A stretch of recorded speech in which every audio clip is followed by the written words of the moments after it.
Muy buen día, comunidad de la Institución Educativa Técnica Eusebio Septimio Mari de Manaure.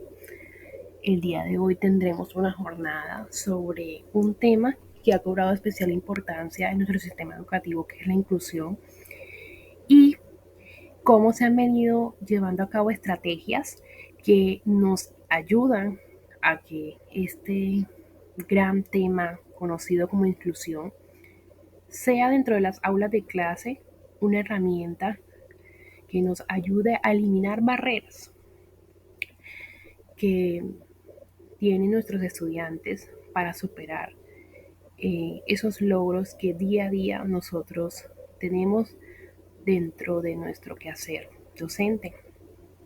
Es por eso que hoy hablaremos de DUA y PIAR. Quien les habla, Daniela Paola Castro Borrero, educadora especial con amplio dominio en estrategias didácticas inclusivas y experiencia en apoyo para chicos con necesidades educativas especiales. Desde el Departamento de Psicoorientación y Coordinación, el día de hoy les quieren brindar esta charla por parte de sus docentes a cargo, Beatriz Borrero y Divina Valdés, y su rector, Víctor Arrieta. ¿Qué vamos a abarcar en esta jornada? En esta jornada vamos a ver cuál es la importancia del DUA, qué es el DUA, tener claridad de qué es este término y por qué se creó, qué es el PIA, cuáles son las importancias de él dentro del ambiente educativo, qué son los ajustes razonables y por qué hacerlo. Y finalmente nos vamos con la planeación, que es el qué hacer, el cómo yo hago que mi planeación DUA lleve ciertas características para cumplir su objetivo y cómo hago para que mi planeación PIAR se cumpla a finalidad y logre con lo preestablecido por el ministerio. El DUA, sus siglas significan Diseño Universal para el Aprendizaje. ¿Qué es el DUA? El DUA es un enfoque didáctico que se orienta a partir de la planeación docente, el cual busca hacer una planeación con materiales y estrategias para todos.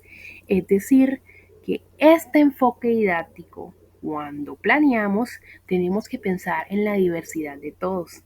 ¿Cómo aprende mi estudiante? Estoy teniendo en cuenta que existen diversidad de estilos y formas de aprender, que hay estudiantes auditivos, que hay estudiantes kinestésicos y que hay estudiantes visuales. ¿Tenemos en cuenta esas estrategias? El enfoque DUA debe partir del diseño de actividades para la diversidad que se tiene en el aula. Es decir, que de nuestra planeación nosotros vamos a prever que si tenemos estudiantes visuales, que si tenemos estudiantes auditivos, que si tenemos estudiantes kinestésicos, nuestras clases deben brindar todas esas tres herramientas para que sea una clase que responda a la diversidad para todos. ¿Cuál es esa importancia del DUA? El DUA, desde su diseño, hace clases diferentes en las cuales tienen en cuenta la diversidad para eliminar las barreras. Como lo decía anteriormente, hay que responder al estilo de nuestros estudiantes. Hay que crear una clase que de tal forma sea tan rica en recursos que nuestros estudiantes puedan entender de las diferentes formas de expresión que le estamos brindando nosotros como docentes. Hay que ser flexibles y se adapta a todo tipo de usuario, es decir, a los que tienen algún tipo de necesidad educativa especial o aquellos que no, simplemente que presentan una barrera y por ello pues se aplica el DUA. El DUA, desde su importancia, pues proporciona múltiples formas de presentar la información y es aquí donde yo te pregunto, docente, cuando tú planeas tu clase, tienes en cuenta, por ejemplo, que tienes que brindar varias formas de presentar esa información. Si vas a hablar por lo menos del reino de la naturaleza, ese día te llevas una infografía, te llevas un video y te llevas un jueguito didáctico que tú puedas amenizar el tema y motivar al estudiante, presentando la información de diferentes formas. Otro dato importante es que proporciona múltiples formas de expresión y acción. Esto compete al estudiante y es identificar cómo a un estudiante le es más fácil expresar la información, si de forma escrita, si de forma oral, si por el contrario prefiere hacer cosas más prácticas. Entonces es aquí donde vemos qué tanto conozco a mi estudiante, qué tanto puede alcanzar él o puede expresar él bajo su forma de expresión. Y por último, y no menos importante, es cómo proporcionamos múltiples formas de motivación. El DUA, desde su importancia, busca eso, motivar a los estudiantes, crear espacios donde la educación inclusiva sea un equiparamiento para todos. Entonces, ese es el para qué el aprendizaje. ¿Por qué el estudiante lleva este contenido a la realidad? ¿Cómo se aplica a la realidad? Si por lo menos estoy dando cosas en física o estoy dando cosas en naturales, ¿cómo en la realidad esto yo lo puedo aplicar? Como primera medida, entendemos entonces que el DUA es una planeación para todos. Quiere decir que se planea de tal forma que nuestros estudiantes, cuando reciban la información y cuando transmitan una información, puedan entenderla bajo las diferentes formas de expresión y participación que tenemos desde nuestro diseño de planeación. Pero, ¿qué es el PIAR? El PIAR es un plan individual de ajustes razonables y, a diferencia del DUA, este se crea cuando nuestros estudiantes no pueden eliminar esas barreras simplemente con una planeación para todos, sino que requieren algo más personalizado. Y es ahí donde surge este formato que hoy en día maneja su versión número 15 y nos ayuda a garantizar transiciones armónicas de nuestros estudiantes. Ojo, docentes, es decir, que cualquier estudiante que tenga PIAR bajo este esquema y bajo el decreto 1421, vamos a garantizarle la participación, promoción y acceso a todo el sistema educativo y sus áreas, manifestando que va a superar cada logro. Tú como docente eres el responsable que esos ajustes vayan acorde a eliminar esas barreras. Ojo ahí. Entonces, docente, bajo tu responsabilidad queda esto. Y es que es una labor de todos. No solamente lo vas a hacer desde tu área, vas a tener en cuenta las realidades que comentan tus colegas. Esto es algo que se realiza de forma grupal. No solamente le compete al director de aula, sino que también le compete a el resto de docentes que hacen parte del proceso educativo del chico que presenta dificultades o barreras para el aprendizaje. ¿Qué es el PIAR? El PIAR es una herramienta fundamental en la planeación pedagógica. El PIAR en concreto es un formato que ustedes llenan como docente donde cual se definen esos ajustes y apoyos que se deben brindar a los estudiantes de forma individual, que a diferencia del DUA es específico. Quiere decir que un PIAR no va a ser igual al de otro chico aunque posee la misma discapacidad. Tú puedes tener dos chicos eh, con autismo, pero cada uno presenta dentro de su individualidad unas capacidades, unas potencialidades y unas debilidades diferentes. Quiere decir que un PIAR difiere de otro. Ojo con eso. No podemos copiar y pegar y pretender que todos los chicos van a tener las mismas barreras y los mismos ajustes que otros, porque desde su individualidad tú aterrizas tu PIAR a esa realidad.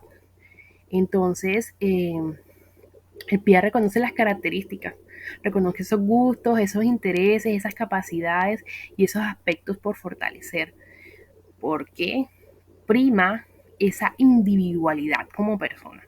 Reconoce esas capacidades y esas potencialidades y busca que el estudiante pese a una discapacidad o alguna necesidad educativa especial, pueda superar esas barreras. Por ende, permite la identificación de las barreras existentes para garantizar el desarrollo, el aprendizaje y la participación. No se les olvide, el PIAR garantiza transiciones armónicas, acceso y participación y promoción de nuestros estudiantes. Entonces, el chico que presenta un PIAR no puede a final de año o a final de periodo decir que el chico va a perder, porque usted ya ha establecido unos acuerdos, unos compromisos pedagógicos en los cuales, valga la redundancia, dichos compromisos se van llevando a cabo con ayuda del estudiante y usted como docente mirando esos ajustes que puede llevar mi chico para que supere esos logros. Pero ¿qué son los ajustes razonables? Bueno, los ajustes razonables son las acciones, adaptaciones, estrategias, apoyos, recursos o modificaciones necesarias para adecuar el sistema educativo y la gestión escolar, basadas en necesidades de cada estudiante. Como su nombre lo indica, los ajustes son adaptaciones y son razonables porque son a la medida, porque son hechos a cada estudiante y a los logros que pueden alcanzar. Y son ajustes porque se adaptan, se adecúan y se modifican. A través de esto, garantizamos que nuestros estudiantes puedan desenvolverse con la máxima autonomía en los entornos en que se encuentra y así poder garantizar su desarrollo, aprendizaje y participación para la equiparación de oportunidades y garantía efectiva de sus derechos. Le estamos garantizando a nuestro estudiante, antes que nada, el derecho a la educación, pero también el derecho a que el estudiante pueda ser promovido grado a grado. Entonces no se nos puede olvidar eso. Pero ¿cuáles son esos tipos de ajustes? Los tipos de ajustes razonables van enfocados en la comunicación de información, van enfocados en la realización de actividades, van enfocados en los materiales, van enfocados en el currículo, van enfocados en la organización de la jornada escolar y van enfocados en la infraestructura. ¿Cómo así?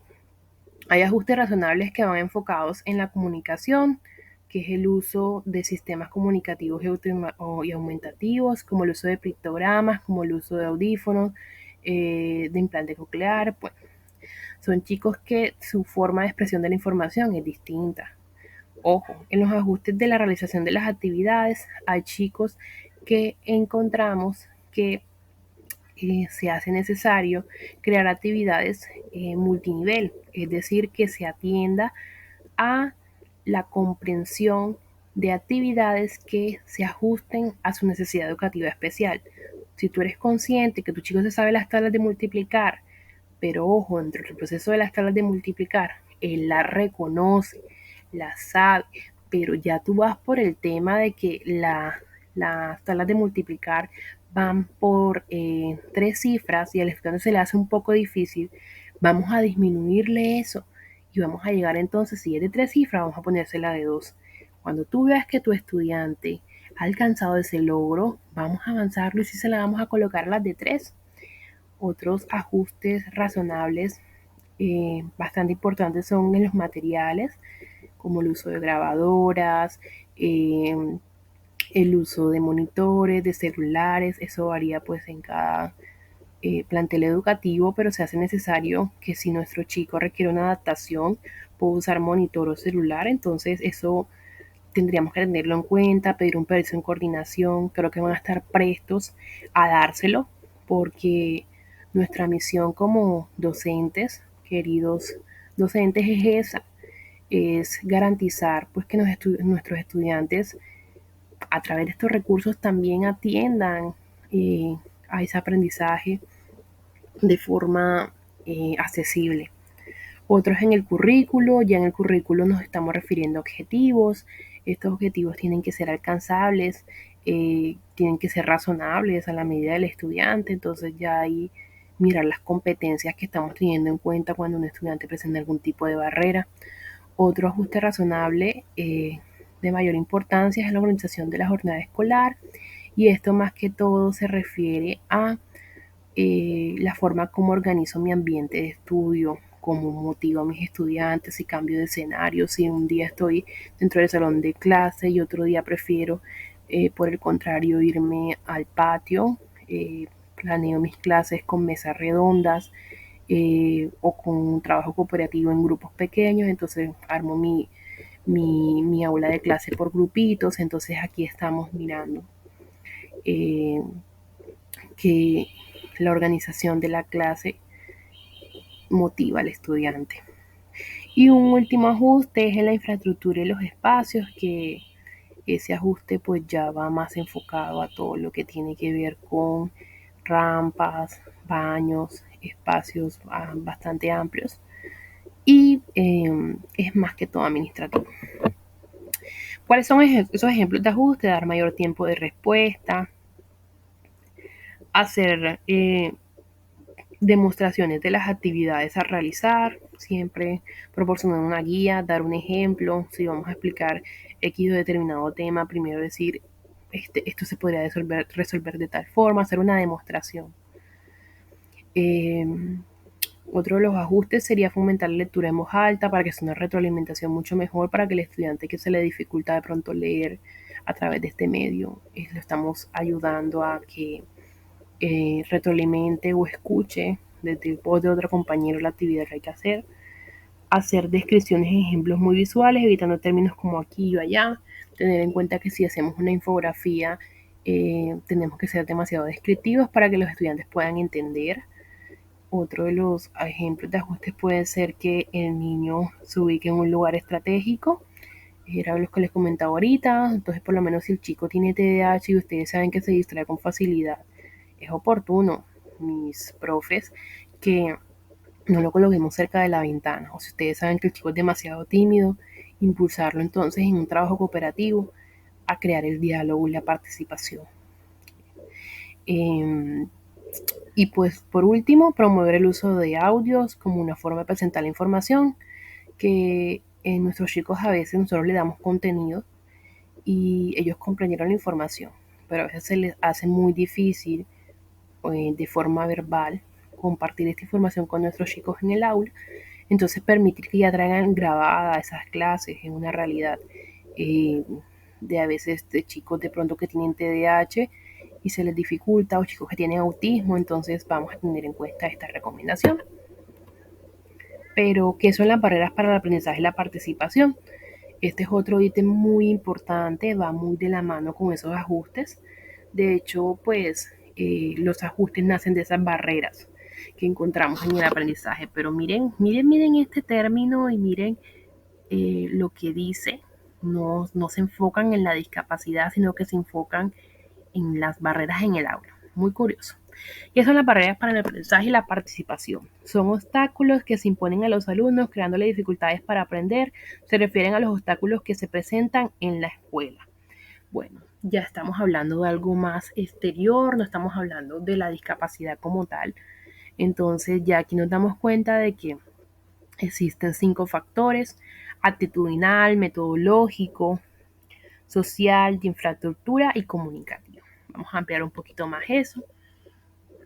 Eh, este tipo de barreras, como su nombre lo indica, son esos obstáculos que presentan nuestros chicos en el aula. Hay un primer obstáculo que es el actitudinal, es como lo que encontramos: la apatía, el rechazo, la indiferencia, la discriminación, la sobreprotección. Entonces es más que todo a veces chicos que vemos apáticos frente a la clase, que no les gusta determinado tema, o se siente la indiferencia frente a un tema nuevo, o por el contrario, vemos que se sienten rezagados a veces por sus mismos compañeros.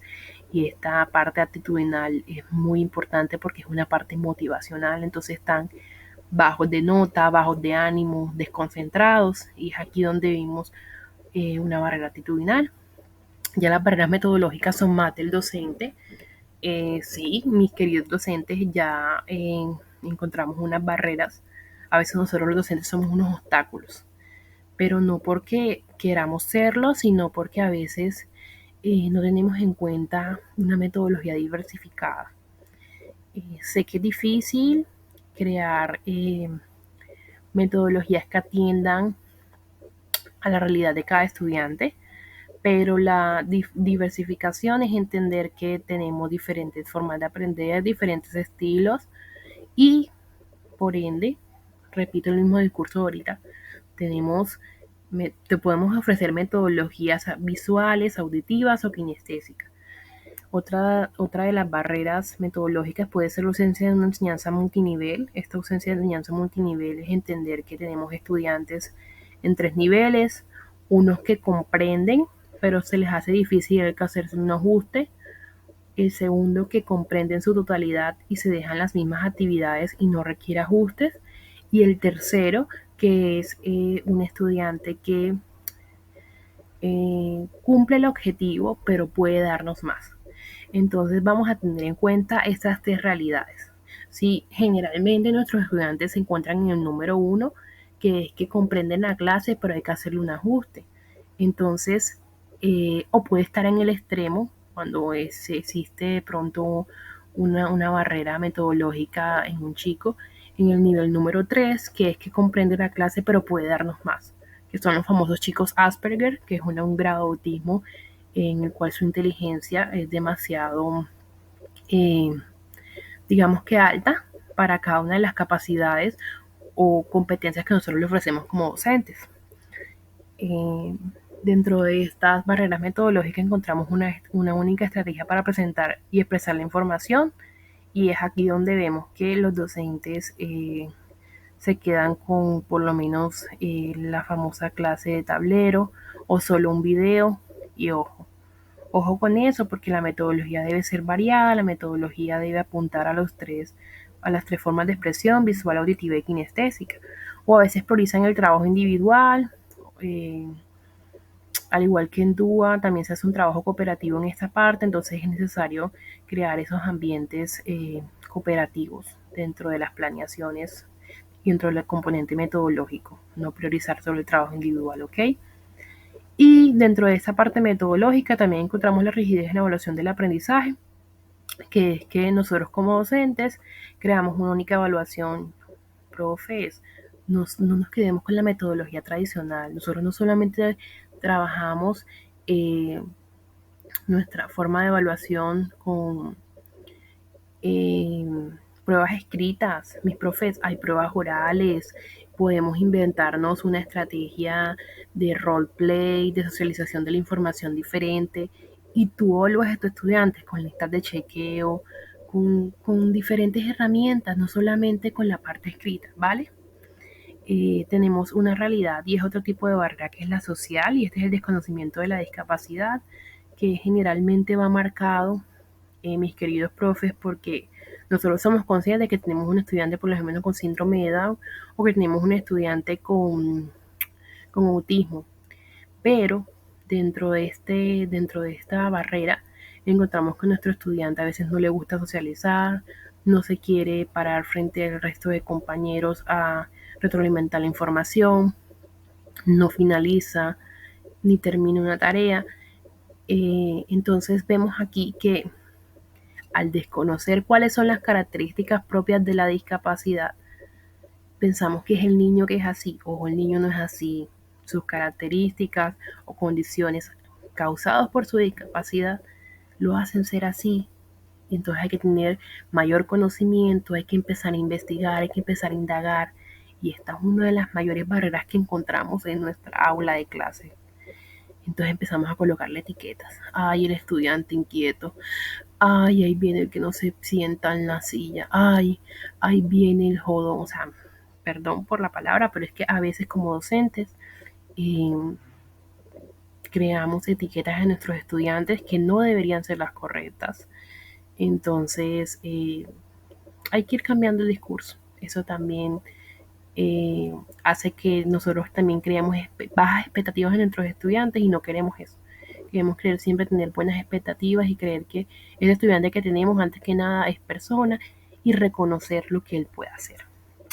Porque a veces no reconocemos lo que él puede hacer. Nosotros creemos, bueno, porque tiene síndrome de Down, no va a poder comprender toda la información al 100%. Tú como docente eres consciente hasta dónde puede llegar él. Tú como docente te has dado cuenta qué puede lograr y qué no puede lograr. Entonces, seamos parte del cambio, miremos que esta barrera también se puede estar presentando y que hay que reconocer lo que puede y no puede hacer. Otra barrera es la infraestructura, esa no nos compete a nosotros, es algo más administrativo, es todo lo que tiene que ver con el uso del servicio del sanitario, las fuentes de agua, el kiosco escolar, espacios amplios, rampas. Entonces esa barrera es muy notoria en chicos con discapacidad física. Y ya vamos a la parte de una barrera que es la barrera comunicativa, y esta barrera es muy común, creo que en nuestra institución, porque aquí hablamos usuarios usuarios, es decir, estudiantes que hablan otra lengua, o son usuarios de la lengua de señas colombiana, o utilizan algún tipo de comunicación aumentativa alternativa como el uso del pictograma, informaciones visuales o audífonos implante coclear. Y eso nos remite también a las formas como ellos expresan la información, como ellos digamos que se comunican, y a veces esto es una gran barrera, créanme, tener estudiantes que no dominen la misma lengua que nosotros, o que por lo menos en el caso de ustedes, si es el Coyo Nike, hayan docentes que están pues haciendo su labor, pero no son usuarios de esta lengua, entonces imparten su lengua en el español, o pasa lo contrario. A veces son usuarios de esta lengua y no lo imparten en español, y hay gran parte de la población que está recibiendo la información en español. Entonces hay que promover ese tipo de espacios, así como la lengua de señas colombiana, crear por lo menos una rutina donde podamos identificar lo más básico de estas lenguas, ¿vale? Y ahora sí entremos en materia, ahora sí entremos en concreto a lo que sería una planeación DUA y una planeación PIAR. Ya vemos entonces las diferencias muy marcadas de lo que es un DUA y lo que es un PIAR. Vemos que el DUA es para todos, es una planeación, digamos, que se prevé desde su diseño, teniendo en cuenta la realidad de cada uno de mis estudiantes. Si yo sé que tengo estudiantes visuales, si yo sé que tengo estudiantes auditivos, si yo sé que tengo estudiantes kinestésicos, mi clase va a presentar esas múltiples formas de representación de la información de esa forma. Pero por el contrario, el PIAR, al ser individualizado, prioriza al estudiante como ese centro de planeación, tiene en cuenta qué barreras tiene y qué posibles ajustes hay que presentarles. Y vemos entonces que hacer ajustes razonables son a la medida, son hechos a ellos. Quiere decir que son su nombre lo diga, razonables, que pueden lograr y pueden alcanzar. Entonces encontramos aquí que se debe tener en cuenta para la creación de un DUA y de un PIAR. Para la creación de un DUA y un PIAR tenemos que tener en cuenta lo siguiente. En DUA tenemos que tener en cuenta que existen diferentes estilos de aprendizaje visual, auditivo y kinestésico, que es lo que he repetido a lo largo de toda la jornada. Que nuestras competencias emplean objetivos multinivel según el estudiante. Ya aquí te hago claro, nuevamente te amplío: multinivel, que maneja pues los tres tipos de niveles de estudiantes, el que puede hacer la actividad pero que requiere un ajuste, los que logran la competencia y no se le hace ningún ajuste, y el tercero, que logran la competencia pero requieren de más actividades. Entonces, nuestros objetivos deben estimular a eso, que cuando creemos nuestro diseño DUA, tengamos en cuenta esas realidades. Lo siguiente sería escoger el estudiante puede escoger su forma de expresión y acción de la información. Entonces el estudiante expresa los contenidos de la forma que él desee. Seamos empáticos. Si el estudiante prefiere hablarlo, que lo hable. Si el estudiante prefiere escribirlo, que lo escriba. Si el estudiante ha descubierto que por el contrario es demasiado penoso, entonces que se ya traiga la clase grabada. O sea, creémonos estrategias de tal forma que el estudiante no sienta que se le está limitando su forma de expresión. Otro aspecto a tener en cuenta es que los docentes pretenden varias formas de representar la información y evaluación. Entonces ya el estudiante pues va a ser capaz de responder a esa planeación porque le está dando la posibilidad de que en tu clase le está dando diferentes herramientas para conocer ese tema. Y está pues una última aspecto a tener en cuenta, que es utilizar actividades innovadoras y hacer uso de las TICs. El uso de las TICs es súper importante, el uso de plataformas virtuales, el uso de la realidad aumentada. Créanme que hoy en día pues ver videos, hacer actividades interactivas en plataformas es algo que motiva mucho a los estudiantes y deberíamos entrar por esa misma línea. Y más que el DUA, pues dentro de sus conexiones que las neurociencias trabaja esa individualidad y esa parte innovadora que claramente nos los ofrecen las TIPS. Y bueno, ¿qué aspectos debemos tener en cuenta en el PIR?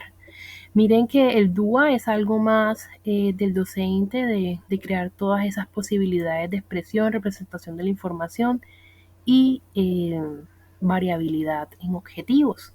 Pero al PIR, al ser un poco más individualizado, mire que es muy distinto. Debe partir de una valoración individual del estudiante que presenta barreras. Esa valoración tiene que abarcar todo lo que es la parte afectiva, la parte social, la parte lingüística, eh, su parte de memoria, su parte motriz, su parte lógica. Entonces miramos muchos componentes al momento de la creación de un PIR. Eh, Posterior a eso, se involucran a los padres de familia para avisar o sugerir que haga una revisión al niño desde los especialistas. Este es el segundo paso de un PIR. El PIR, ya teniendo una inicial valoración individual de nuestro estudiante, le dice al papito, papito, mira, nuestro estudiante está presentando esto dentro del aula de clase, me gustaría que lo revisara un especialista porque está presentando pues estas barreras en determinadas áreas y queremos que las supere y tener también una valoración por parte de especialistas.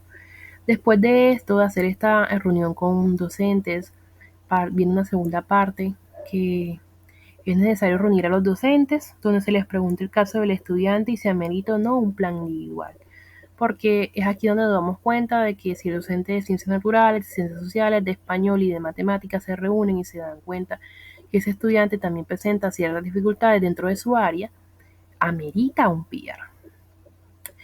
Y bueno, también suele suceder el caso de que cuando se juntan los profesores se dan cuenta que en matemáticas el chico no le va muy bien y tiene ciertas barreras, pero en español y en ciencias es buenísimo y ahí no presenta barreras y está bien decir dentro de esa reunión que se planeó para docentes que ese estudiante en ciencias y en español no presenta barreras. Eh, ya de esa reunión surge una tercera reunión que es formular por área la valoración donde hay falencias, buscar las barreras y cuáles serían los ajustes. Entonces, mirar por áreas o por docentes cuáles son las barreras que tiene ese chico y cuáles son sus posibles ajustes razonables que tiene para que pueda seguir logrando superar esas barreras dentro del aula. Y una última reunión, ya es después de que se hace todo este proceso, es reunir a los padres de familia para el acta de acuerdo del PIR y dar aquí el conocimiento de las barreras y los ajustes, en qué áreas se van a hacer. Yo lo decía anteriormente, que si en español no se realizó, es necesario sentarlo por escrito en el acta que en español no se realizaron ajustes porque el estudiante no presentaba barreras. Entonces es ilógico que un estudiante que le hicieron un PIR después a final de periodo termine aprendiendo español cuando inicialmente se hizo una reunión y el docente dijo que no tenía barreras. Ojo con eso, mis profes. Si se hace necesario la implementación de un PIR, en esa área se debe hacer. Y ojo, hay una última aspecto a tener en cuenta del PIR y es que se implementa el PIR y cada 15 días se le hacen revisiones periódicas para mirar los logros de las asignaturas, hacer el PIR un acuerdo pedagógico y compromisos entre estudiante, docente y padres de familia. Nosotros le vamos a garantizar a nuestro estudiante la promoción Entonces, si el estudiante se le hizo un PIAR por lo menos en matemáticas y llega a final de periodo y pierde matemática y se le realizó un PIAR, nos podemos ganar un problema. Así que ojo, es importante que tengan de antemano esta información porque con este decreto, el decreto 1421, los padres de familia están en la, digamos que facultad de reclamar si este decreto le garantiza tantas cosas a mi niño, porque mi niño, aún implementando un PIAR, está perdiendo. Ojo ahí, no le estamos regalando la nota. Estamos garantizándole que con esos ajustes, el chico, al final del periodo, va a poder superar esa materia, ese logro, ¿vale? Entonces, hablemos un poco del diseño universal para el aprendizaje y su planeación en concreto. Vamos a ver qué nos ofrece, vamos a ver los principios que le había explicado anteriormente de una forma más profunda. Bueno, ya aquí vemos la realidad de los principios del DUA. El DUA tiene 3 principios que son el por qué, el qué y el cómo de la información. Entonces, el por qué es cómo motivo a mi estudiante. Cómo motivo a mi estudiante se encuentra en todo lo que tiene que ver con el lóbulo parietal. Y es todo lo que tiene que ver con relación a los sentidos, cómo lo estamos estimulando. Y también la parte temporal, que es todo esta parte de la escucha, de cómo nosotros nos ubicamos dentro del espacio y va muy marcado a esas formas de motivación que tenemos con nuestros estudiantes. ¿De qué forma motivo a mi estudiante? ¿Cómo estimulo ese interés y cómo motivo ese aprendizaje? Entonces es la implicación del aprendizaje. Ya luego nos vamos al qué del aprendizaje. El qué del aprendizaje básicamente es cómo representa a mi estudiante esa información.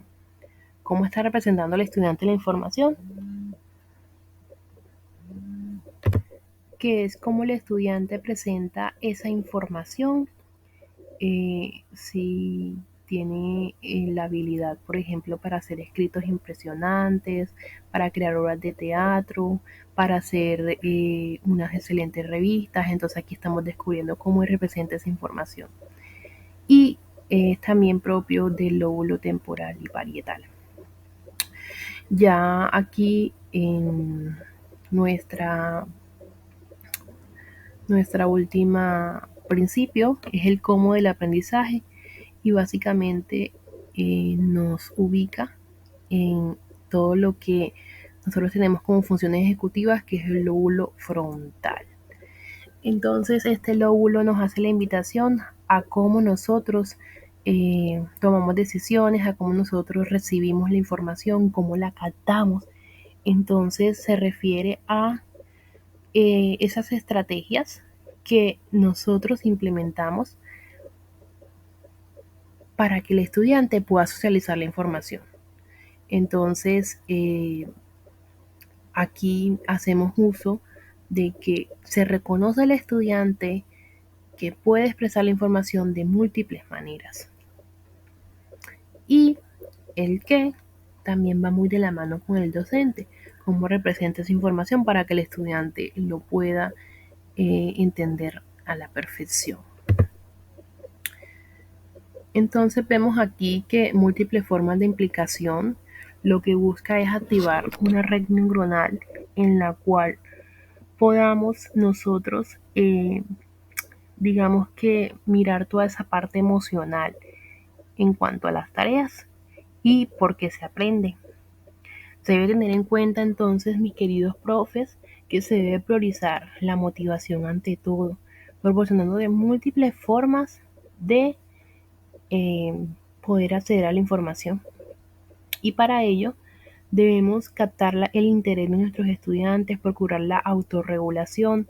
Aquí se crean actividades que vayan enfocadas a la parte de las emociones, entonces que todo sea significativo y mirar el esfuerzo y y la persistencia que se está teniendo al momento de el estudiante poder recibir esta información. Uno de los ejemplos claros cuando tenemos en cuenta este principio en la planeación es cuando reconozco las capacidades de todos mis estudiantes, cuando reconozco y conozco todos gustos e intereses de ellos y también qué intereses o qué aprendizajes previos tienen. Otra cosa es promover esa participación y ese aprendizaje cooperativos entre ellos. Además de ellos, hacer actividades en las cuales los chicos puedan tener una previa organización con relación a los temas, por lo menos si ustedes saben que el trabajo final es eh, una un ejemplo muy, por lo menos en ciencias naturales, una maqueta, decirle con anterioridad de esto, o sea, brindarles esa motivación a los chicos. Además, debemos promover actividades concretas donde se pueda promover la exploración y la experimentación, el trabajo en equipo, que es el famoso trabajo cooperativo. Eh, Además, podemos proponer actividades fuera del aula y crear espacios de evaluación distintos donde puedan hacer uso de la parte oral, donde puedan hacer uso de la parte escrita y la parte creativa.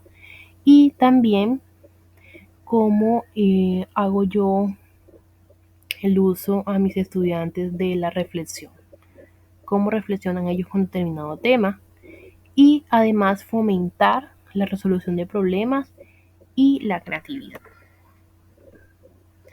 Ya en las múltiples formas de representar la información, es nosotros como docentes cómo activamos la percepción en nuestros estudiantes y esa asignación significativa de actividades, que es el qué. ¿Qué estoy aprendiendo? Ese tema que le estoy dando a mi estudiante, de qué forma se lo estoy presentando.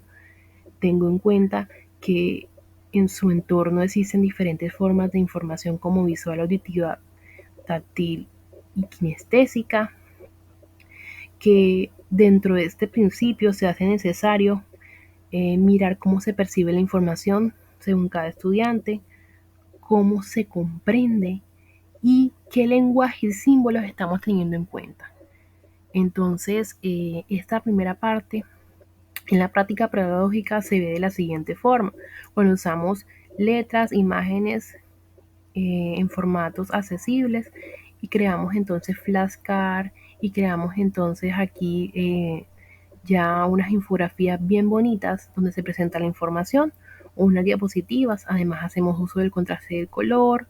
Cuando son chicos con discapacidad visual, pues se tiene en cuenta esto, que hay unos que tienen disminución visual, entonces hay que tener en cuenta que los que usan gafas, usamos gafas, pues requerimos la letra un poco más grande, que el contraste sea acorde con lo que se está observando.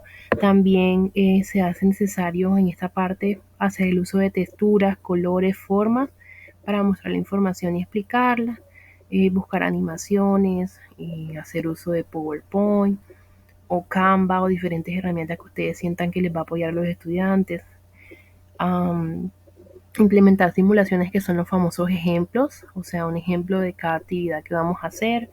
Y se hace necesario también que hagamos uso de gráficos, de diagramas, de mapas conceptuales que son tan importantes en el proceso de comprensión de los chicos, dar instrucciones coherentes, además de eso hacer recordatorios con flashcard o algo visible con calendarios y también hacer uso de analogías y metáforas que se hace necesario porque hay chicos que no entienden el lenguaje literal. Además de esto, hacer descripciones en voz, en imágenes, de gráficos y videos, cosa de que si tenemos un chico con discapacidad visual sea lo más explícito posible la información que se le está brindando. Y también utilizar pues términos o palabras claves, podemos crear glosarios entre clases, esto es muy propio del DUA, para que el vocabulario se amplíe en nuestros chicos y hacer el uso de pictogramas. Esto es para que si vamos a brindar por lo menos un texto, mis queridos profes al lado coloquemos una imagen que se haga referencia a esa temática que estamos dando en escrito. Y por último, múltiples formas de expresar la información nos completan en la realidad de nuestros estudiantes y es la parte de cómo ellos planifican, ejecutan y dan a conocer esa información.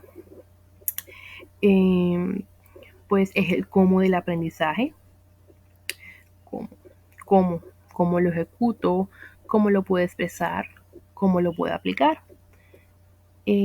Básicamente lo que busca esto es que el estudiante tenga diferentes formas de expresar la información al momento de darle una temática y poder los estudiantes expresar y hacer de forma fluida la comunicación del tema. Además de esto, eh, podemos aquí darle opciones para que los estudiantes puedan desarrollar las diferentes funciones ejecutivas que se relacionan a la toma de decisiones, al inicio y finalización de tareas, a todo lo que tiene que ver con la creatividad, a todo lo que tiene que ver con la resolución de problemas y se le está fortaleciendo en su máximo esplendor. ¿Cómo tengo en cuenta esto en la práctica pedagógica? Básicamente, esto lo podemos ver representado cuando permitimos que nuestros estudiantes interactúen con diferentes materiales que puedan crear todo lo que es material creativo, como el uso de periódicos, de revistas, de mapas conceptuales, de gráficos y demás. Además de eso, usar teclados alternativos. Aquí podemos hacer uso del sistema de comunicación aumentativo y alternativo, que es el uso de celulares y monitores para comprender ciertas informaciones, transcripción de texto a voz, transcripción de voz a texto.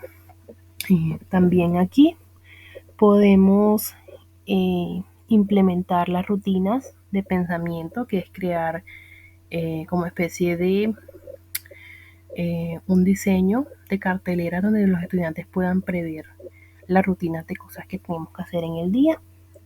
Y paralelo a esto, podemos crear entonces clases donde tengamos siempre invitados, que el estudiante pueda crear o socializar la información de la forma que se le haga más fácil. Además de esto, promover el uso de la danza, del arte y también la escultura. Otra de las formas prácticas en las cuales implementamos esta forma de expresión de la información es hacer que los estudiantes puedan alcanzar los objetivos esperados bajo esa forma de expresión que más les gusta. Además de esto, implementar la autoevaluación, la coevaluación y la heteroevaluación. Auto, que es la propia, coevaluación, que es en compañía de mis compañeros y el mismo, y la heteroevaluación, que es de todos, entre docentes y estudiantes. Además de esto, hacer uso de herramientas en la web, herramientas interactivas y finalmente permitir que nuestros estudiantes puedan plasmar su participación en diferentes sistemas de comunicación. Para ello, les voy a dejar una lista de chequeo para que ustedes puedan tener en cuenta cuáles son esos ítems que ustedes como docentes dentro de su planeación deben cumplir para que tengan una clase basada en el diseño universal para el aprendizaje. Esta lista de chequeo se les va a compartir mediante un PDF para que ustedes la tengan y básicamente lo que les va a manifestar esta lista de chequeo son estos tres componentes. Estos tres principios de implicación, representación y acción y expresión.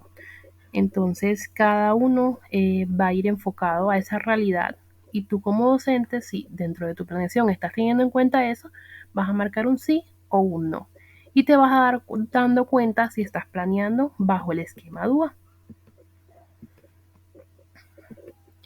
Ahora sí, nos vamos con PIER.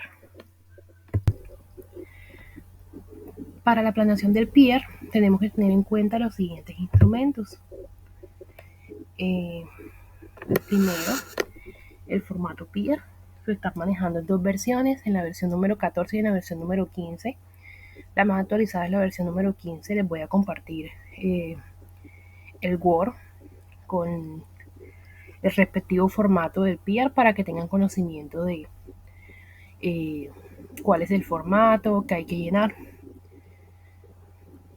Tenemos que tener en cuenta que para este formato se hace necesario tener una valoración pedagógica general y por áreas, en el cual la valoración pedagógica esté comprendida por todas, digamos que esas dimensiones de desarrollo que puede tener el ser humano, que es la afectiva, la lingüística, la social, la lógica y las dimensiones motrices que tienen nuestros estudiantes. Además de eso, una valoración por área, en el cual se resalten los gustos, los intereses, las habilidades y las potencialidades que presentan nuestros chicos.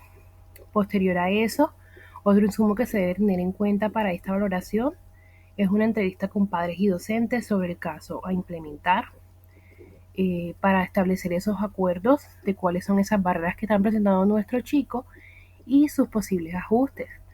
Y finalmente, otro insumo muy necesario y que también se los voy a compartir en un PDF son los DBA, los derechos básicos de aprendizaje que pueden tener nuestros chicos por área y digamos que tengan en cuenta esas competencias que ustedes van a desarrollar a lo largo de la realización del PIAR por área. ¿Qué es lo más frecuente? ¿Qué debo tener en cuenta en la valoración pedagógica? Bueno, en la valoración pedagógica es una pregunta que se hacen muchos docentes cuando se refiere a lo que es el PIAR, porque ustedes dirán, es una entrevista, es un formato que yo me invento, son preguntas que salen de mi imaginación. No. Esta valoración pedagógica realmente parte de unos, digamos que una información detallada que aparece en la primera parte del PIAR, que son los datos del estudiante. Entonces, posterior a esa primera, digamos que, información que se brinda del estudiante en cuanto a sus datos, uno identifica a través de la observación qué barreras está presentando el estudiante. Luego se le hace esa entrevista a padres de familia para ahondar en el historial académico del chico, si ha perdido años, si presenta algún apoyo por afro, desplazado de la violencia, si requiere terapia, si asiste a terapia y con qué frecuencia asiste. Realmente esta entrevista no las proporciona y las preguntas realmente salen de la primera caracterización del formato. Hablo de caracterización porque realmente la primera parte es informativa. Quiere decir que ustedes en compañía, el docente de aula, en compañía de la orientadora, se reúne con el padre de familia y concreta esta información. Además de esto, el PIAR y esta valoración se proporciona también con un encuentro con profesores y maestros del aula para poder construir un informe que cada docente pueda decir que Juan tiene ciertas habilidades en la parte de multiplicación, pero por otra parte manifiesta dificultades en la resolución de problemas. Entonces aquí vamos detallando un informe de esas habilidades que presentan nuestros estudiantes y de esas debilidades que también necesitamos potencializar en ellos. Esta valoración, como lo decía anteriormente, parte de una caracterización general del estudiante en su parte cognitiva, afectiva, social, comunicativa. Y hacemos una revisión e identificamos cuáles son esas habilidades y fortalezas que nosotros encontramos en nuestro estudiante. Entonces, vemos aquí que si el estudiante presenta barreras en matemáticas, en español y en ciencias, pero en sociales no requiere, no se tiene en cuenta esa valoración en esa área. Ahora vamos a la parte concreta. Les voy a dar un ejemplo de cómo puede ser una posible valoración en cuanto a su discurso, su transmisión, su redacción, cómo debería ser y a qué debe apuntar. Entonces, damos paso a lo que sería un ejemplo de valoración pedagógica. Bueno, mis queridos docentes, la valoración pedagógica, ustedes van a ver que es un poco amplia y extensa, pero realmente de esta valoración pedagógica, que es el primer informe que nosotros hacemos de nuestros chicos, parte todo lo que sería el PIAR, él te da los insumos necesarios para saber cuáles son las posibles barreras y los posibles ajustes que tienen nuestros chicos dentro del aula. Entonces, el día de hoy vamos a plantearte el caso de un chico, David, que está sobre los 10 y 11 años, podría estar, digo yo, aquí en cuarto grado. Es un ejemplo y es la forma como se redacta una valoración pedagógica y lo que se tuvo en cuenta para hablar de esta dimensión, de estas dimensiones que tiene el niño, digamos que fortalecidas y aquellas que no tanto. Entonces empezamos de la siguiente manera.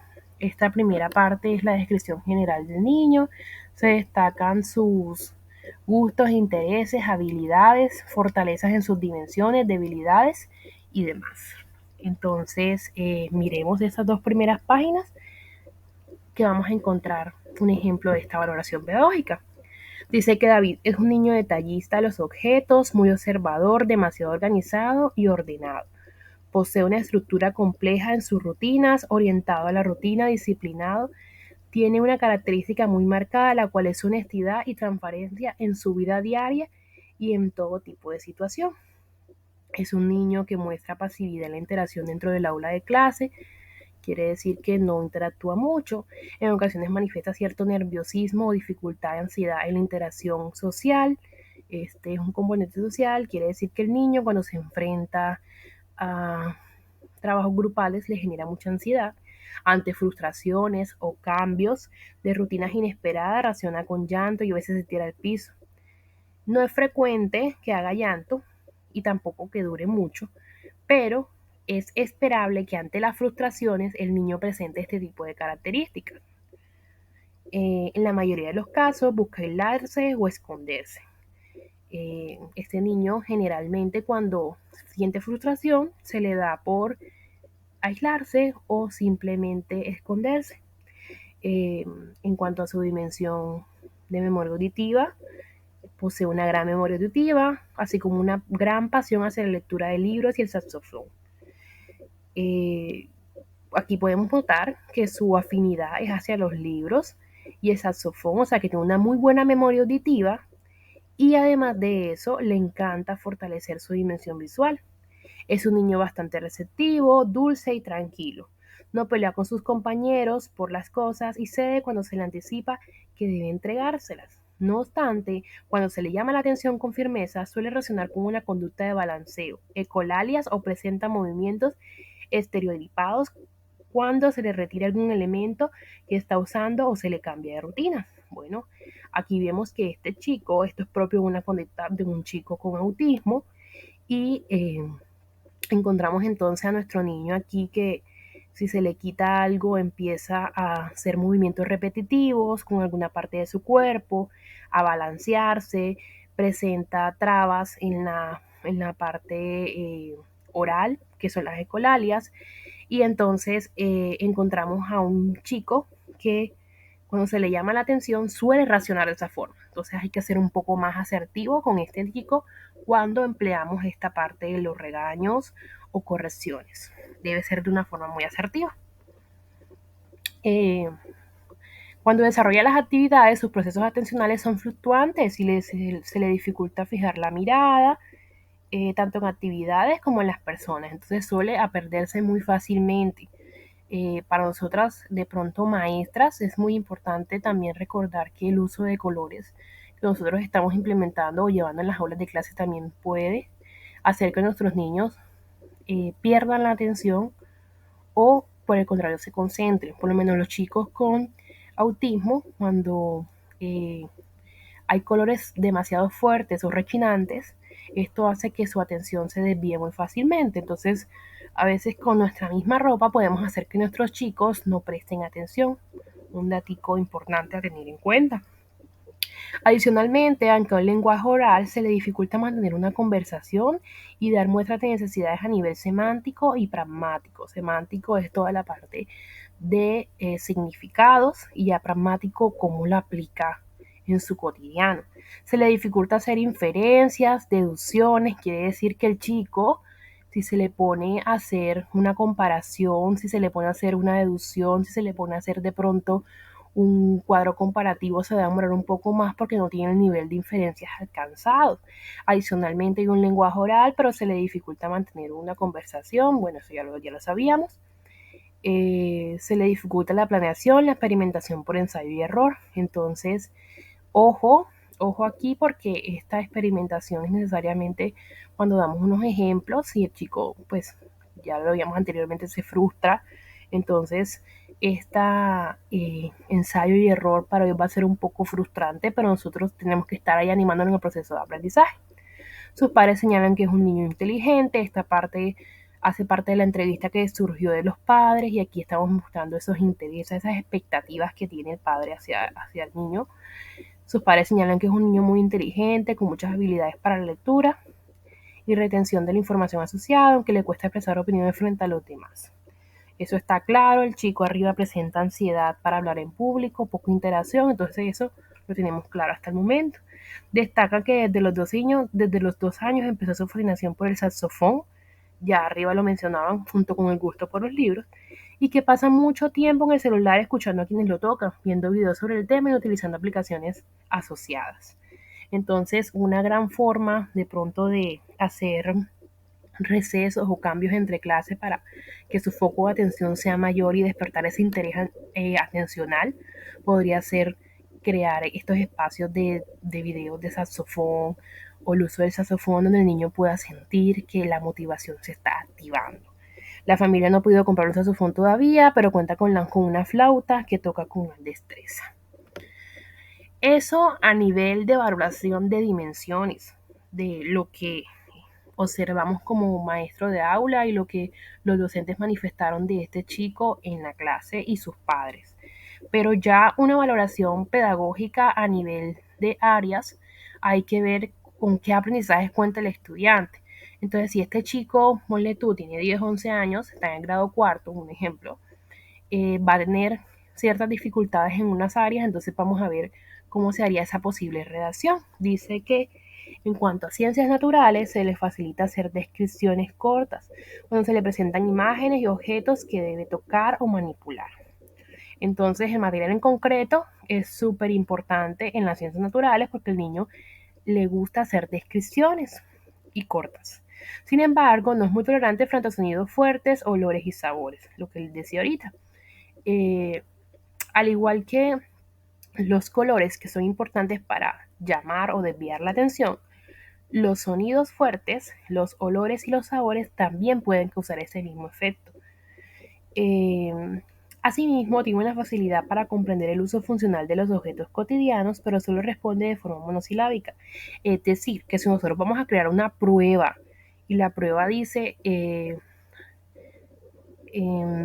está diseñada por lo menos como un test que se responde sí o no, esas respuestas monosilábicas están favoreciendo al chico a que dentro de la autoevaluación podamos fomentar este uso de preguntas que proporcionen un sí o un no.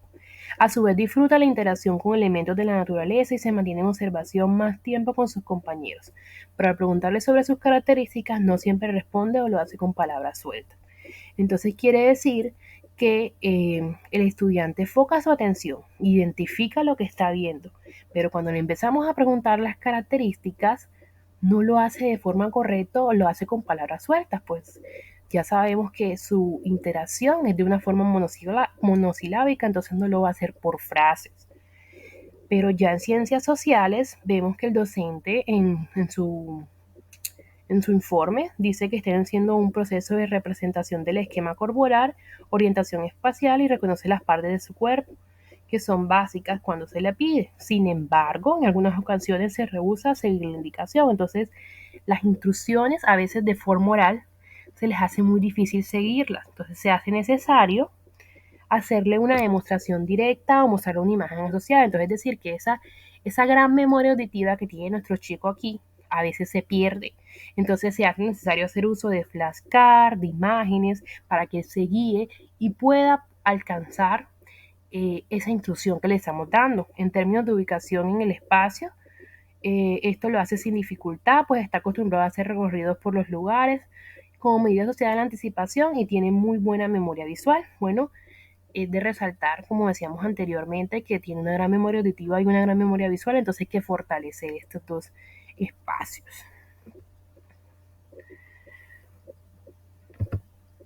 Bueno, ya en el lenguaje nos encontramos entonces que tiene un niño muy buenas habilidades de lectura, tiene gran memoria para retener la información sobre el contenido que lee y además de esto lo demuestra en la escritura de conceptos y realización de dibujos asociados.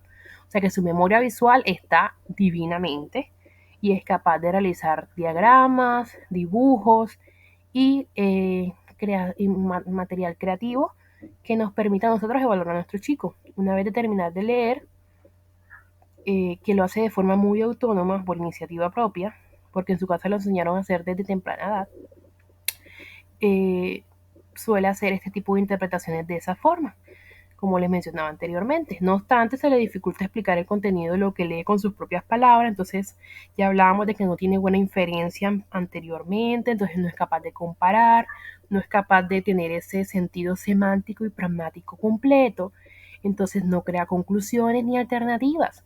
Para ello, se requiere hacer uso de deducciones, síntesis, la cual asiente con la cabeza únicamente. Entonces aquí vemos que el chico, como se le hace más difícil hacer esas deducciones o esas conclusiones, esas inferencias, nosotros vamos a proporcionar un material que sea breve, corto y que el estudiante pueda afirmar que eso que está aprendiendo ahí es claro y conciso y preciso.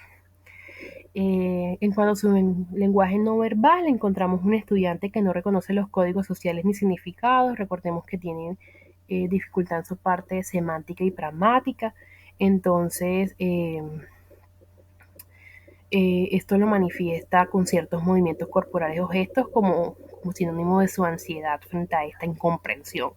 En estos casos se requieren apoyos haciendo uso de imágenes, demostraciones y explicaciones verbales y pictogramas. Lo que les decía, si van a compartir un cuento, van a compartir una información, hagan uso de imágenes, muy favorecedor, o hagan uso de videos o hagan uso de ejemplos que son muy propicios para esto. Y en cuanto al vocabulario, él disfruta la lectura en gran medida. Entonces encontramos que esto apoya y hace un buen manejo del vocabulario para correspondiente a un chico de esa edad de 10 a 12 años. Eh, entonces encontramos aquí una gran fortaleza para todas las áreas porque realmente su capacidad de lectura es impresionante, pero recordemos que es una lectura realmente literal. En cuanto a conceptos y significados está algo pobre, pero su vocabulario es amplio, es rico. Entonces, hagamos uso de estas virtudes que tiene nuestro chico. Y ya finalmente en el área de matemática encontramos un chico que realiza conteo hasta 10.000, empezando con cualquier número y realiza agrupaciones entre números cuando realiza el conteo. Requiere apoyo uno a uno para lograr avanzar el desarrollo de las actividades. Quiere decir que en matemática requiere ya pues un apoyo permanente, a diferencia de las otras áreas que es desarrolla sus cosas de forma autónoma, y aquí requiere de un apoyo del docente o de sus pares, en este caso los compañeros. Puede lograr los objetivos cuando se apoya, incluyendo objetos, demostraciones directas frente a uno, usando imágenes. Entonces es importante el uso pues, de imágenes, de pictogramas, de abacos, de flashcards que de pronto incentiven la parte lógico-matemática, bueno, en fin. El uso de imágenes es propicio para esta parte. Con respecto a las operaciones aritméticas, puede trabajar operaciones matemáticas sin problemas. Sin problemas utilizando objetos o imágenes de referencia, pues es muy importante que si entonces van a hacer problemas, que ese problema se pueda ilustrar abajo, que puedan tener una referencia que se están hablando de manzanas, de peras, de frutas, de sandía y que va en un camión, pues ilustrar todo eso para que el estudiante tenga conocimiento de eso. Y hay que señalar que el estudiante demuestra grandes habilidades en el manejo del computador, tableta o celular, pues el uso de las TIC para estos chicos con algún tipo de discapacidad es casi que imposible no utilizarlo. Créanme que ellos crean un apoyo muy grande en lo que son las TIC, en lo que son el uso de tabletas, ordenadores, porque les facilitan un poco más la vida con las tecnologías de asistencia que se han creado hoy en día. Y su interés hacia la tecnología es tan evidente que cuando trata de leer y escuchar música, tiene ese foco principal en su cabecita. Bueno, para estos chicos y queridos colegas, es necesario tener en cuenta que les voy a proporcionar una lista de chequeo también en PDF, en la cual ustedes pueden identificar esas barreras para el aprendizaje y la participación dentro del aula y el contexto escolar. Esto nos va a ayudar a nosotros a tener claro cuando vayamos a hacer nuestro PIAR, qué barreras estamos encontrando, si son actitudinales, si son comunicativas, si son de infraestructura. Entonces ya aquí vamos teniendo como que una visión más amplia de qué tipo de barreras, incluso la de infraestructura, me estoy encontrando en mi estudiante y cómo las puedo superar. Entonces vamos a medir en ese estudiante este tipo de barreras que está presentando. Para ello les traigo a colación pues un ejemplo de cuáles serían las posibles barreras que nos podemos encontrar dentro de un caso de cualquier chico y su ajuste razonable. Entonces, traigo diferentes situaciones que ustedes como docentes pueden encontrar diariamente y la forma como se redacta la barrera y cómo se redacta el ajuste para que ustedes tengan claridad de esta forma de redacción en cuanto al PIAR, que va muy marcada. Generalmente, pues en la estructura del PIAR va acompañada de los DBA, luego sigue la barrera y luego sigue el ajuste, para que tengan claridad de eso. Entonces, en este caso, yo les voy a plantear la situación. Se corrió un poquito, pero en realidad es situación, barrera y ajuste razonable. Ese es el esquema que vamos a manejar. Entonces voy a explicarle, por lo menos en la situación número 1, encontramos a un chico que es indiferente a la clase, que no sigue instrucciones. ¿Cómo podíamos redactar la barrera de este chico en el PIAR? Las estrategias utilizadas y las actividades ofrecidas no son del interés del estudiante.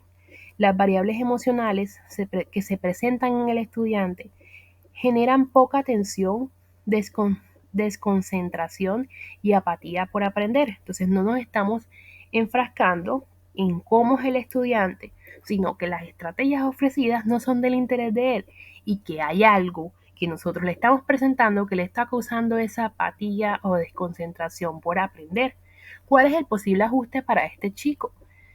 Un feedback, que es una retroalimentación, preguntarle al chico pues cuáles son esos intereses, cuáles son esos gustos, cómo le gusta aprender, cómo le gusta recibir la información. Otro ajuste sería crear estrategias y actividades basadas en los gustos de los niños. Entonces, enfocar esas actividades en esas formas de expresión de la información que presenta nuestro chico y esa representación que podemos tener nosotros como docentes. Otra situación es que el niño habla poco o se pierde en la explicación, solo interacciona con su prima. Esto es un caso que podemos ver entonces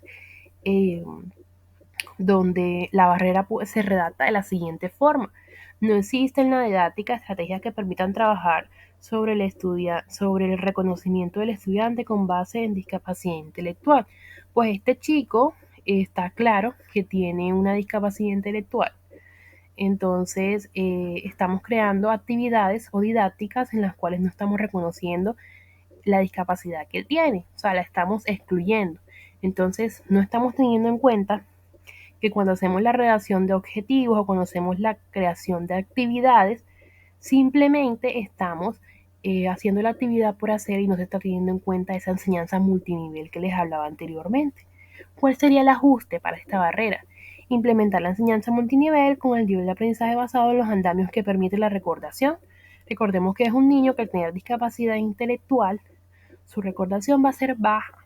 Entonces, estos andamios nos lleva a la primera, digamos que, múltiples formas de representación de la información y esto nos permite a nosotros recordar esa información y ahí me traigo un poquito algo del DUA, que claramente pues es muy diferente al PR, pero el DUAR siempre te dice que esas múltiples formas de representación de la información va a hacer que tu chico se motive más, va a hacer que tu chico entienda mejor. Entonces aquí traemos ese principio de allá y lo aplicamos aquí.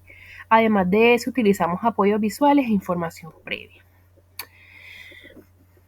Ya en nuestra siguiente situación vemos que hay falta de ajustes al currículo, ausencia de una enseñanza flexible. Aquí encontramos estos casos que son los típicos y los diarios de día a día, mis profes.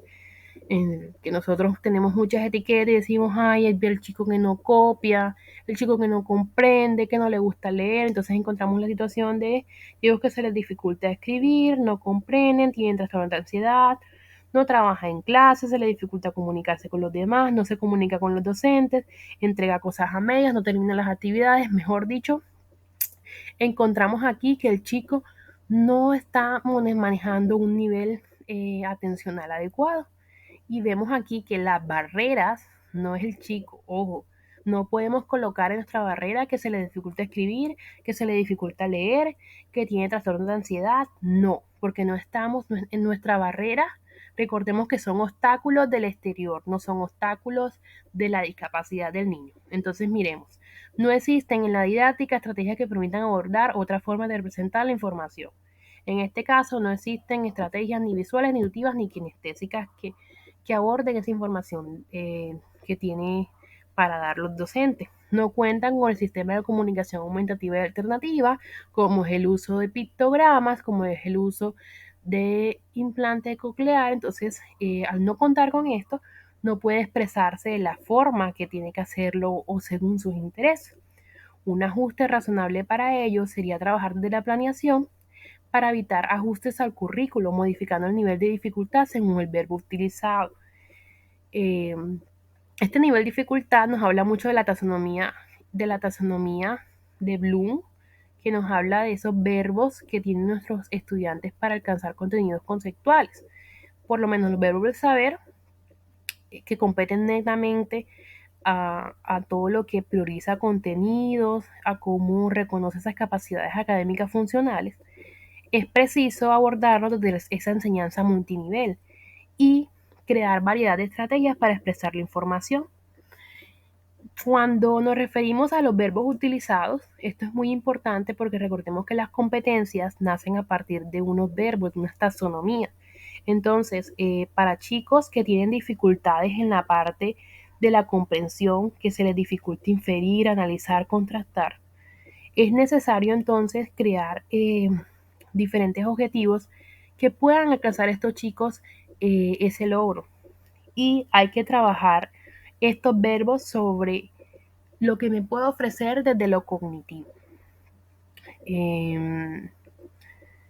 Y por ende se les hace más difícil una instrucción. Entonces ya aquí, como lo mencionaba anteriormente, podemos utilizar muchas flashcards, muchas imágenes, muchos pictogramas, bueno, hacer uso de este sistema de comunicación aumentativa y alternativa que es muy importante. Otra situación puede ser que no abstrae la información, no codifica, no tiene inferencia o tiene un trastorno del aprendizaje. Es muy común que dentro de nuestras aulas no encontremos a chicos que no codifiquen, que no tengan ese nivel de inferencia. Entonces, la barrera a redactar sería la secuencia didáctica, no utilizan ejercicios de analogía, tracción, inferencia, ejemplos y simulación. Quiere decir que no estamos haciendo uso de analogías ni inferencias, ni hacemos uso de ejemplos cuando hacemos la explicación. Entonces, ¿cuál sería un posible ajuste razonable aquí? Trabajar en material en concreto que posibilite todo lo que es la experimentación, el ensayo y el error, aplicar los andamios o recesión de recordación. Nuevamente aquí traemos al DUA con sus múltiples formas de representación y expresión de la información, y trabajar con fichas modeladas paso a paso para generar ejemplos y trabajar la experimentación, que es todo lo que es material en concreto, y crear de pronto pues unas infografías donde nos digan el paso a paso de la información, que sería también algo como alternativo para que el estudiante pueda comprender esa información que le estamos dando de forma oral o escrita. pero ya representada en algo que ellos puedan recordar más fácilmente.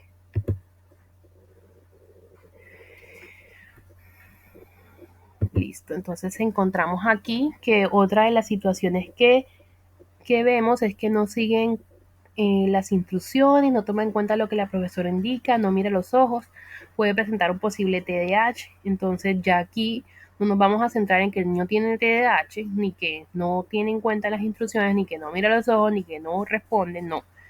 La barrera sería: no emplean elementos gráficos e interactivos para el manejo de las rutinas del día a día. Recuerden que los niños con TDAH les gusta seguir secuencias, y si eso no se sigue, pues estamos perdiendo un gran foco de aprendizaje que él puede tener a través de la secuencia.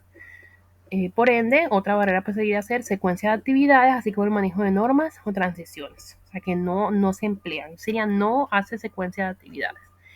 En ajustes encontramos entonces que un posible ajuste sería utilizar listas de chequeo o comprobaciones que pueden ser socializadas frente a la clase, y de antemano tener como unas fichitas que el niño pueda tener conciencia de cuáles son esas tareitas, y puede ir marcando con una lista de chequeo o un checklist cuáles son las que ya ha completado. Además de eso, emplear las rutinas de tiempo, orden y rutinas secuenciales. Encontramos entonces también pues un caso que los profesores manifiestan mucho, y es que tenemos de pronto un niño con TDAH y se levanta muchísimo del puesto, no se controla al moverse, mejor dicho, es el niño inquieto que no nos deja hacer nada en la clase. ¿Cómo vamos a redactar una barrera de? Dice: contar con una disposición rígida del aula, sin brindar la posibilidad de elegir los espacios específicos para ubicarse. Entonces es aquí donde vemos que eh, esta barrera se redacta en función de que toda la clase se lleva de una forma rígida, que no hay movimiento, que no hay cambio de espacios. Un ajuste podría ser preguntar al estudiante cómo desea participar de la actividad, si desea participarlo en grupo o prefiere hacerlo con un amigo de su preferencia, y preguntarle si desea hacerlo y aclararle al estudiante que lo puede hacer en el momento que él desee. Porque recordemos que estos chicos con TDAH hay ciertas cosas que les generan ansiedad, y esta ansiedad hay que írsela nivelando a través de esas pausas que nosotros le podemos brindar, o esas recomendaciones, o incorporarse poco a poco en las actividades. Y hacer pausas o uso de mindfulness y hacer ejercicios como de estiramientos, las pausas activas, que es la parte de la respiración, movernos. Bueno, en fin, esto para poder que el estudiante pueda cambiar su foco de atención y, y, y empezar de pronto a reconocer que no somos seres estáticos, que somos seres en movimiento, y que algunos presentamos más movimientos que otros. Es entonces aquí donde podemos encontrar otro caso donde el estudiante no presta atención a la clase, no hay interés por parte del estudiante y parece que nada le motiva. La verdad sería que, que el docente no ofrece material en concreto, manipulable, multisensorial para la comprensión de los temas que son explicados.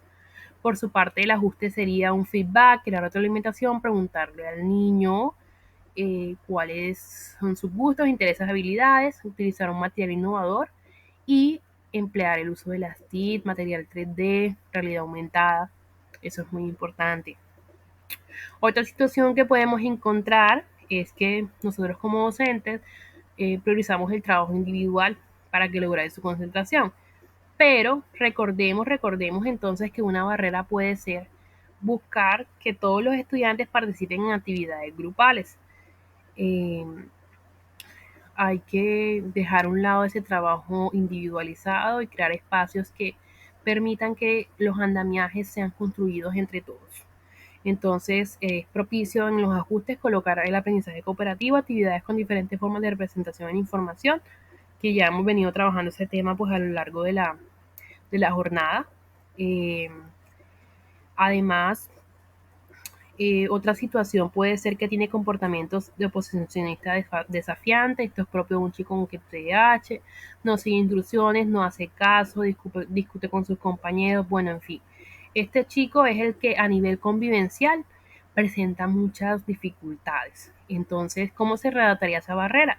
No anticipar cambios a la rutina, las actividades, los tiempos, las disposiciones de elementos en el ambiente, etc. Agenda escolar orientada a reportar aspectos, preocupaciones y no tanto los avances que el estudiante va teniendo. Entonces nos estamos centrando en las dificultades del estudiante y no nos estamos centrando en los avances que está teniendo. El utilizar un lenguaje negativo es una barrera que puede ser actitudinal o social. Recordemos que eso lo trabajamos antes. Y adicional a esto, ¿cuáles serían nuestros posibles ajustes? Un llavero con pictograma con ayuda de la familia. Recordemos que el PR se lleva con la familia. Podemos hacer uso de los pictogramas, que son imágenes que se relacionen con el comportamiento. Entonces, estas fichas servirán como ese medio de reflexión e interiorización de comportamientos positivos dentro del aula de clase y qué debemos hacer para que el ambiente sea favorable y cómo debe actuar él en el día a día. Ya recordamos esas imágenes, ya tiene más claras las normas, tiene más claras las situaciones sociales y qué debe hacer en el día. Y ya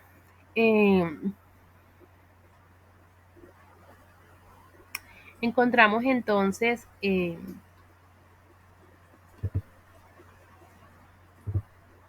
una última situaciones, que es que no se expresa en público, y aquí la barrera no sería que el estudiante no le guste expresarse en público, sino que nosotros como docentes exigimos a los estudiantes que lean en voz alta frente a los compañeros, o cuando hay una única forma de expresión y socialización. Entonces aquí el ajuste propicio para esto sería trabajar diferentes formas de expresión y representación de la información a través de diferentes aplicaciones, grabaciones, hacer uso de mímica, dramatizados y demás. Además de esto, encontramos que otra situación puede ser que no comprenda el lenguaje oralizado castellano en otro idioma, en este caso el guaynaiki. Entonces, una barrera no va a ser que el niño no comprende la lengua, sino que una barrera es no ofrecer información exclusivamente verbal en las clases. Entonces, el ajuste sería en el caso de los chicos que tienen de pronto son usuarios de la lengua de señas, hacer uso de la lengua de señas colombianas, emplear fotografías, dibujos realistas, es decir, preferiblemente imágenes reales. Aquí es propicio usar muchas imágenes visuales, eh, mucha información visual, porque las imágenes, los objetos, proporcionan mayor información y comprensión de la información. Además, utilizar pictogramas, secuencia de imágenes acompañada de textos, o utilizar una secuencia de tarjetas que nos inviten a esa señalización de la actividad que vamos a desarrollar como un paso a paso. Eso para que si existen chicos que hablan otro idioma o si existen chicos que no tienen pues la audición, podamos trabajar entonces teniendo en cuenta las imágenes, ¿vale? Y otra situación muy presentada en la clase es que no identifiquemos el estilo de aprendizaje, y esto es muy común, que nosotros como docentes no sepamos lo que el estudiante puede alcanzar, lo que puede lograr. Entonces, ¿cómo se relata esa barrera? No posibilitar oportunidades de lesión frente a elementos multisensoriales a explorar durante la clase. Quiere decir que entonces nos estamos cerrando a la posibilidad de crear clases sensoriales que empleen todos sus sentidos. Y un ajuste sería presentar videos para explicar los códigos no verbales, realizar demostraciones, en este caso ejemplos, simulaciones, juegos de roles, para explicar e invitar a los estudiantes eh, poco a poco cómo involucrarse si desea hacerlo. Estas son las posibles situaciones que se nos pueden presentar, eh, la forma de redactar esa barrera y su posible ajuste. Ya vemos que no nos estamos centrando en el estudiante, sino en la forma por qué el estudiante no puede. Porque digamos que ya no nos centramos en la causa, nos estamos centrando en esa razón de ser de por qué el estudiante no ha avanzado de determinada forma. De esta forma, mis queridos docentes, pasamos a lo que sería el formato de PIA, versión número 15, y ya con toda esta información que yo les presenté anteriormente, tenemos nuestras 4 primeras hojas que competen a todo lo que tiene que ver con caracterización del estudiante, valoración pedagógica y sus barreras y ajustes razonables, acompañadas obviamente por todo lo que sería los DBA y las competencias según el plan de área. Procedemos entonces a conocer el formato y dar por finalizada esta jornada, dando la explicación de este formato que será una gran herramienta para ustedes periodo a periodo.